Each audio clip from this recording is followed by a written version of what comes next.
আসসালামু আলাইকুম এভরিওয়ান। কেমন আছেন আপনারা সবাই? আশা করি আল্লাহর রহমতে আপনারা সবাই খুব ভালো আছেন এবং সুস্থ আছেন। আমরাও ভালো আছি আলহামদুলিল্লাহ। নতুন দিনে নতুন আরো একটি ব্লগ ভিডিও দেখার জন্য আপনাদের সবাইকে আমন্ত্রণ জানাচ্ছি। আশা করি আমার আজকের ভিডিওটিও আপনাদের খুব ভালো লাগবে এবং কিছুটা হলেও উপকারে আসবে। তো আজকের ভিডিওটা ডাইনিং টেবিল গোছানো থেকে শুরু করলাম। এই ভিডিওটা শুক্রবার মানে ছুটির দিনে আমি করেছিলাম। কর্মজীবী নারীদের জন্য শুক্রবার মানে ছুটির দিন হচ্ছে আরো ব্যস্তময় একটা দিন। কারণ ছুটির দিনে আমাকে বাসাবাড়ির কিছু অংশের ডিপ ক্লিনের কাজগুলো করে নিতে হয়। তাছাড়া ছুটির দিনে বাজার সদাই মানে সাপ্তাহিক কিছু কাঁচা বাজার, তারপর হচ্ছে প্রয়োজনীয় কিছু ফল ফ্রুটসও বাজার থেকে নিয়ে আসে। তো সবকিছুই আরকি গুছিয়ে রাখতে হয়। এদিকে ডাইনিং রুম গোছানোর আগে আমি হচ্ছে গিয়ে আমার বাসার ২ টা বেডরুমই কোনরকমভাবে একটু গুছিয়ে নিয়েছিলাম। কারণ আজকে আমি কিছুটা সাপ্তাহিক কাপড় ধোয়ার কাজ করব। তো সকাল সকালে আরকি হালকা কুসুম গরম পানি দিয়ে কাপড়গুলো ভিজিয়ে রেখেছিলাম। দুপুরে রান্নার কাজ শেষ হলে আরকি আমি কাপড়গুলো কেচে নেব। এদিকে আমাদের মাসের আটাও শেষ হয়ে গিয়েছিল। তো বাচ্চাদের বাবা হচ্ছে গিয়ে আটা নিয়ে এসেছে। আর হচ্ছে এই সপ্তাহের জন্য কিছু ফল ফ্রুটস মানে মৌসুমী যে ফলগুলো পাওয়া যায় ওই ধরনের কিছু ফলও নিয়ে এসেছে। তো এটা হচ্ছে ৫ কেজি আটার একটা প্যাকেট। এই ৫ কেজি আটাতে আমাদের মোটামুটি ১ মাস চলে যাবে। তো আটা গুছিয়ে রাখার পর এখন হচ্ছে আমি ফলগুলো প্যাকেট থেকে বের করে একটু খুলে আরকি রেখে দেব। তো এখানে হচ্ছে কালোজাম আর লটকন নিয়ে এসেছিল ওদের বাবা। বর্ষার মৌসুমে এই দুটো ফল খুব বেশি পাওয়া যায়। আর এই ফলগুলো খুবই পুষ্টি সমৃদ্ধ। আর এই ধরনের ফলগুলোর দামও কিন্তু খুব একটা বেশি না। ২০০ থেকে ৳২৫০ মধ্যেই এই ফলগুলো পাওয়া যায়। আর এই মৌসুমে বাচ্চাদেরকে সবসময় চেষ্টা করবেন অল্প পরিমাণে হলেও সামর্থ্য অনুযায়ী ফলগুলো একটু করে কিনে খাওয়ানোর জন্য। তো আমি সকালবেলায় কিন্তু এই কাজগুলো নাস্তা করার পরপরই করে নিয়েছিলাম। আর বিকালবেলা হচ্ছে বাচ্চাদেরকে জাম বানিয়ে দেব। আর ওরা ওদের পছন্দ মতো যতটুকু লাগে এর মাঝে লটকনও খেয়ে নেবে। তো আজকে হচ্ছে ওর বাবা কয়েক প্যাকেট সেমাইও নিয়ে এসেছে।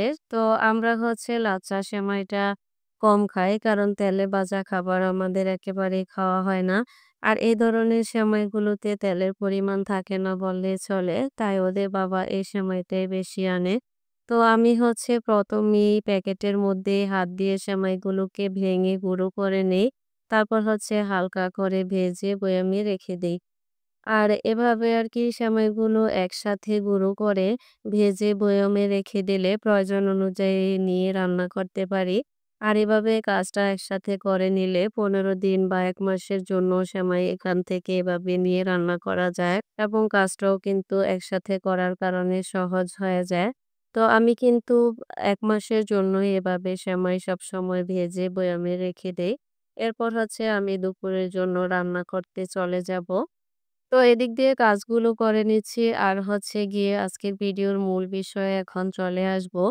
আমার মতো আমরা যারা মধ্যবিত্ত পরিবারের বউ বা গৃহিণী আছি, আমরা কিন্তু সবাই বাহিরে ইনকাম করছি না বা আমাদের সবারই কিন্তু বাহিরের ইনকাম সোর্স নেই বা আমাদের সবারই আলাদা কোনো আয়ও নেই। তবে আমরা আমাদের হাসব্যান্ডদের ইনকাম থেকেই একটু বুদ্ধি করে সংসারের বিভিন্ন খাতের খরচগুলো কমিয়ে করে সেখান থেকেই কিছু টাকা জমা করে থাকি।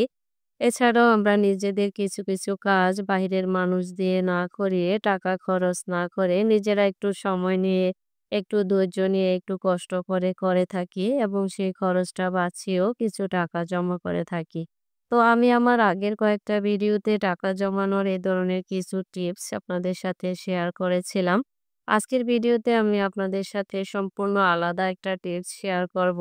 সে টিপসটা হচ্ছে অনেক আগের দিনে বা পুরোনো দিনের দাদি, নানি, মা, জেঠিরা যে পদ্ধতিতে টাকা জমা করতেন সেই সম্পর্কিত কয়েকটা টিপস বা সেই উপায়টাই শেয়ার করব। আমি গ্রামের খুবই সাধারণ ঘরের একজন মেয়ে। গ্রামে আমার জন্ম আর গ্রামেই বড় হয়েছি, গ্রামেই লেখাপড়া করেছি। আর গ্রামেই আমার বিয়ে হয়েছে। মানে আমার শ্বশুরবাড়িও গ্রামে। হয়তো এখন আমার হাসব্যান্ডের ব্যবসা এবং আমার চাকরির জন্য শহরে থাকতে হচ্ছে। তবে গ্রামের কোনো কিছুই ভুলে যাইনি। সবকিছুই আমার জানা আছে। আর এখনো গ্রামের সাথে খুব ভালো সম্পর্কও আছে। মধ্যবিত্ত কৃষি নির্ভর পরিবারের মেয়ে আমি। আর মধ্যবিত্ত পরিবারের বউও এখন।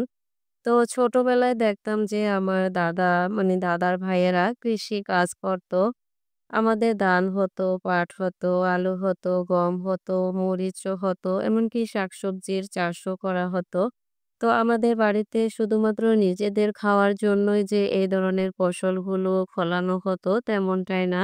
নিজেদের খাবারের পাশাপাশি প্রতি বছরই প্রচুর পরিমাণে ফসল বিক্রিও করা হতো সেখান থেকে। আর আমাদের বাড়িতে এসব কাজের জন্য আগে অনেক মানুষও ছিল। তো দাদির কাছ থেকে শুনেছিলাম যে আরো আগে নাকি ওনাদের আরো বেশি এবং বিভিন্ন ধরনের ফসল ফলানো হতো।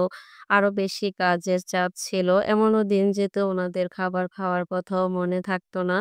তো এখন আর কিন্তু তেমন একটা ফসল আগের মতো ফলানো হয় না। দাদারা মারা যাওয়ার পর আমার বাবা কিছুদিন করেছিল।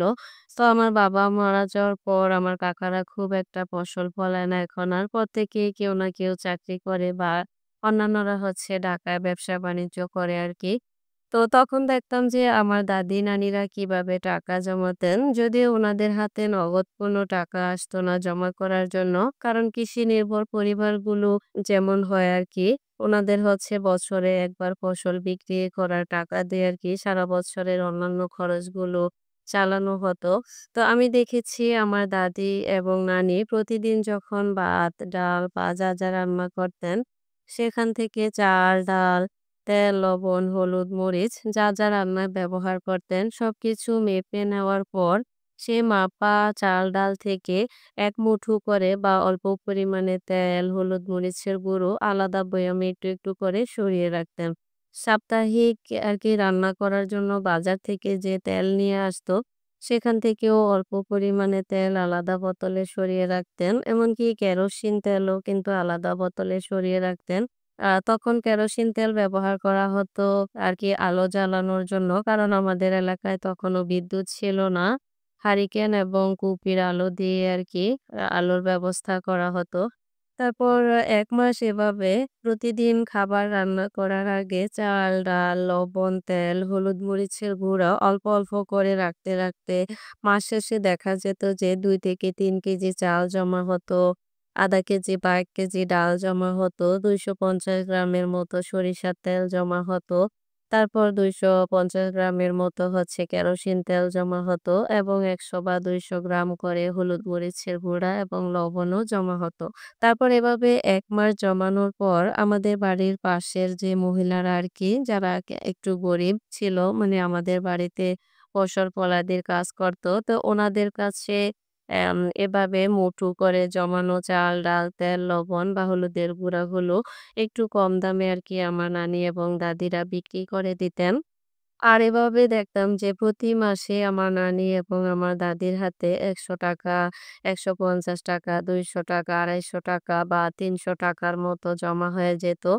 তো তখনকার দিনে কিন্তু ৳২০০-৩০০ হাতে থাকা মানে অনেক টাকা। আর তখনকার দিনে স্বর্ণের দামও কিন্তু অনেকটাই কম ছিল। তো উনারা হচ্ছে এভাবে আরকি টাকা জমা করতেন এইজন্যই যে উনাদের ঘরের প্রয়োজনীয় হাঁড়ি-পাতিল, বিছানা চাদর, বালিশের কাভার এসব কেনার জন্যই মূলত ওনারা তখনকার দিনে টাকা জমা করতেন। এছাড়া ঘরের কাঁচের প্লেট, বাটিও ওনারা জমানো টাকায় কিন্তু কিনতেন। আবার কয়েক বছর এভাবে টাকা জমিয়ে হচ্ছে ওনারা ছোট সোনার গহনাও বানাতেন।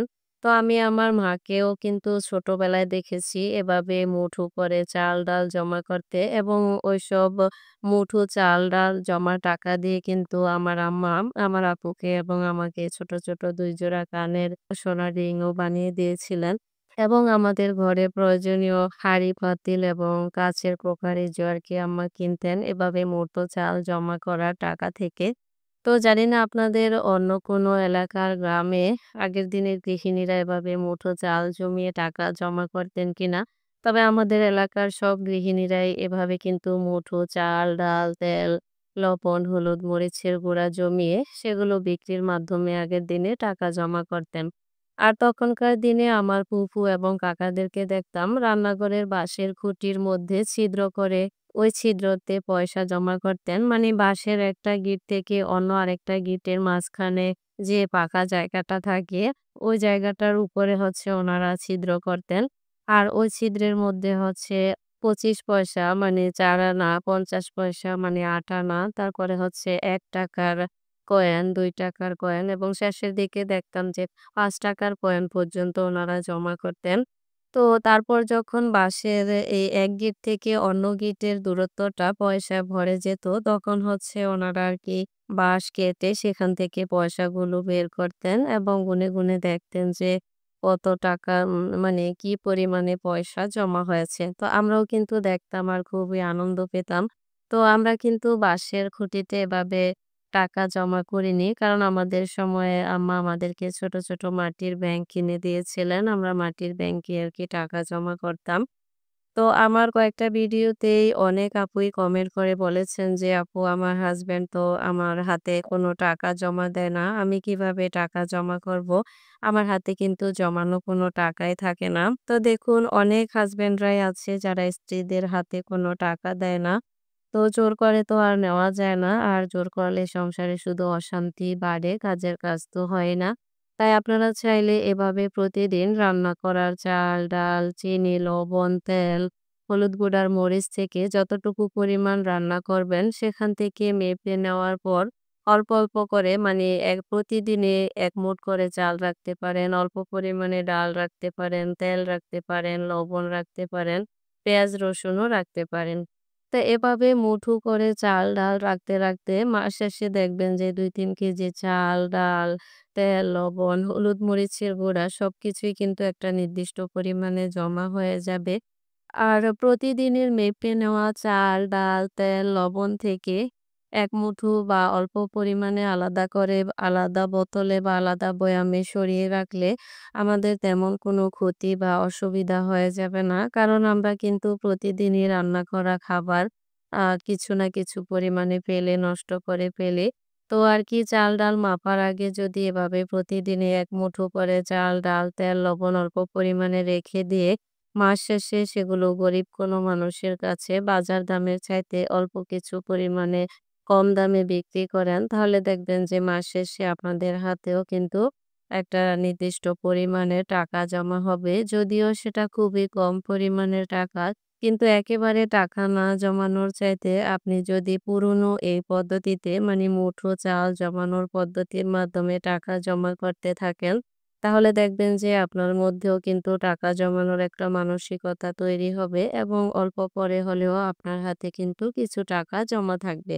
তো এদিকে আমি হচ্ছে আমার দুপুরের রান্নাটাও শেষ করে ফেলেছিলাম। তারপর হচ্ছে জাম বানিয়ে বাচ্চাদেরকে নিয়েও খেয়েছিলাম। আর আমি এই মাসে কিছু খুচরো টাকা এবং পয়সা জমা করেছিলাম। সেগুলোও কিন্তু আপনাদের সাথে শেয়ার করলাম।